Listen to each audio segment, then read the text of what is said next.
me, got me. So, we got in from D-Man the American Base HD. I'm not sure which version of this is, but there's the back of it. Never mind the man behind the curtain. I've told you before, American Base,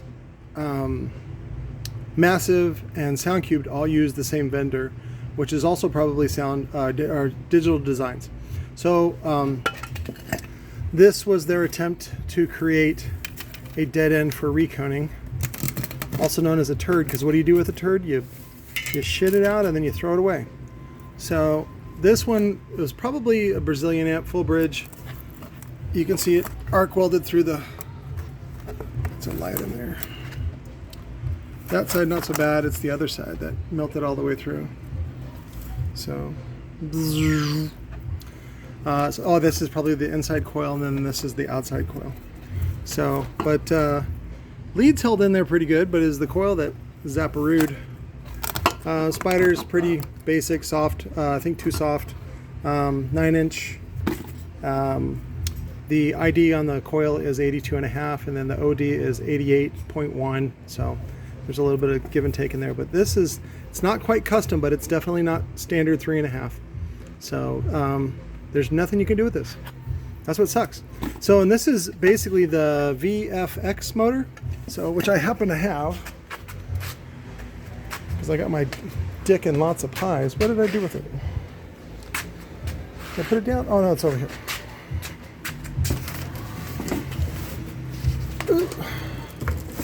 Somebody needs to clean up their room. So this is the VXF. They use the TI frame on it. Pretty standard 3-inch. Great motor. Skar uses a soft suspension and a heavy coil, which is good because that's what makes it sound good. So this one came in because it had a cracked frame, and you know, this is the only thing good on it. So, but yeah, that's my review for the HD. I mean, there's it sucks, and I feel bad for the guy because, you know, he paid good money for this from American Base, and it's just a turd. There's nothing you can do about it. Well, I can. So that's where I come in. So okay, so we have the same problem with the audio pipe TAXX BDC4, which also uses a 3.5-inch coil. And I just finished redoing it. I took it to the machine shop. I took the magnets off, took it to the machine shop, took it down to 75 millimeters so it fits our standard coils, and then I put the magnets back on. So the magnets are a little not as magnetized as they need to be because I had to use heat to get the glue separated. And then, and I have to replace the top plate. What did I do with the other one? Thought it was over here. Here it is. So, and this is of course 3.5. And so what I'll do is I'll actually probably take another one like I did for this. So this is how I do it. So, because I have a bunch of these top plates from Concept that are 3.5 for whatever reason.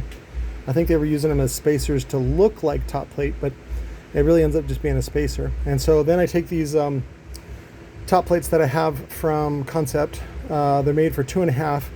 And then what I do is I add an extra bolt pattern with countersinks in them. And so then I put that top plate and I have it taken out to 85, I think 85.5 millimeter, which is for a bigger coil. Our larger coils, 8-layer coils.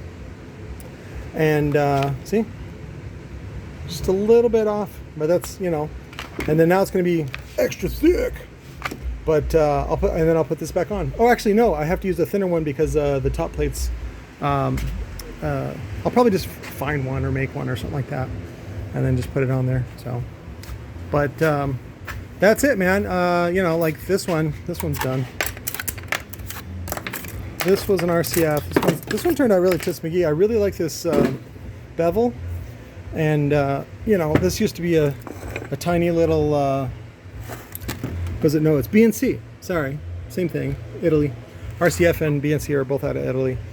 Even though most of their shit's made in China, and then they just pay little Italian ladies to assemble it. But I like the radial cooling, which is nice. You know, whatever, you can add that if you want to, if you know guys at a machine shop.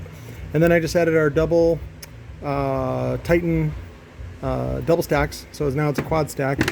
And so this would, you know, I'd really want to make this for some EDM people. They do EDM shows, and they, you know, they've been taught by other, I don't want to call them dumb, I want to say they're naive, they're inexperienced, because they've learned from other DJs. Basically, when you go into Guitar Center, that's the only thing they sell is PA drivers, and they're not really made for that. I have seen a recent copy of Voice Coil magazine where they use the Neocan motor as a replacement, because a Neocan motor can be as powerful as this one, but of course it's a PA application, so that means you're going to have to lug it in most cases. Most cases, bands own their gear and then they lug it in like a trailer or a van, and so it's very heavy, and so you want to make it light, and that's where Neo comes in as a really good thing. And so now they're allowing for more excursion, like 30 millimeter excursion, things like that. And that's what you need. And you got to get rid of, you don't have to, I take that back.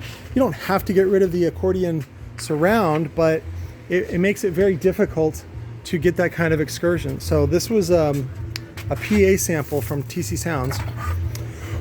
Get out of there, moth. And so that's what this is. But this cone, this aluminum cone, is very, very light, very, very delicate. I would not use this for heavy bass, because there's just a lot of pressure on there. And that's one of the reasons why I don't like to use the aluminum cones. If anything, I'd rather use a heavy, strong paper cone, which is slightly flexible. It's like when people want rubberized CA. Rubberized CA doesn't really do what you think it is, but my Devil's Jizz does. It's impact resistant, and it's also shock resistant, and not flame retardant, but heat resistant. Oh, I've been looking for that. Oh, that's right, it's not magnetized yet. So, but, and so it makes it really good for this and also for the triple joint, which is exactly what we use it for. So, but, yeah, you need that big roll, that goofy mega roll, in order to keep up with the excursion, to avoid dimpling.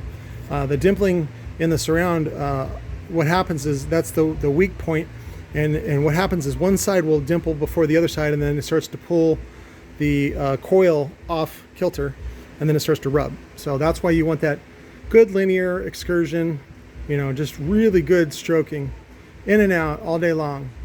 I think I gotta go jack off. But anyways, I love you guys. I'll talk to you later. That's my review on the American Bass HD 15.